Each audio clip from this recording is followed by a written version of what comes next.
ഇപ്പൊ ട്രെൻഡിങ് ആയിക്കൊണ്ടിരിക്കുന്ന ഒരു A rated crime thriller sequel നെറ്റ്ഫ്ലിക്സിൽ റിലീസ് ആയിട്ടുണ്ട്. യൂഷ്വലി ക്രൈം ത്രില്ലേഴ്സ് നോക്കുമ്പോ ഫസ്റ്റ് പാർട്ട് കിടുവായിരിക്കും, സെക്കൻഡ് പാർട്ട് ഇറക്കണതൊക്കെ പലതും അപരാധങ്ങളായിരിക്കും. ചിലര് പിന്നെ 5-ാം പാതിര, 6-ാം പാതിര, 7-ാം പാതിര, 8-ാം പാതിര, 9-ാം പാതിര, 10-ാം പാതിര ഇതൊക്കെ ഉണ്ട് പറഞ്ഞിട്ട് ആൾക്കാരെ പറ്റിക്കും. എക്സെപ്റ്റ് ദൃശ്യം വേറെ ലീഗാണ്. അതേപോലെ എക്സെപ്ഷണൽ കേസ് ഉണ്ട്. എന്നാൽ ഇതിന്റെ ഫസ്റ്റ് പാർട്ടും കിടുവാണ്, സെക്കൻഡ് പാർട്ടും കിടുവാണ്. സോ രണ്ടും എ റേറ്റഡ് ആണ്. ഫസ്റ്റ് പാർട്ട് പറയുമ്പോൾ എ റേറ്റഡ് ആയത് സെക്ഷുവൽ റെഫറൻസ് കാരണമാണെങ്കിൽ second part violence violence violence blood ബാത്തും പരിപാടിയും ഒക്കെയാണ്. ഫസ്റ്റ് പാർട്ടിന്റെ പേര് Raat Akele Hai, second part Raat Akele Hai the Bansal murders, അതാണ് പേര് തോന്നുന്നു എനിക്ക്. Bansal murders, Raat Akeli Hai Bansal murders.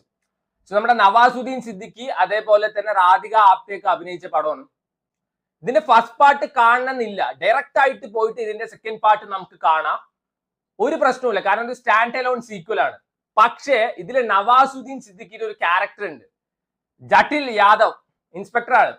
ആ ക്യാരക്ടർ എന്താണ്, എങ്ങനെയാണ്, ഇതൊക്കെ അറിയണം വെച്ചാൽ ഫസ്റ്റ് പാർട്ട് കാണണം.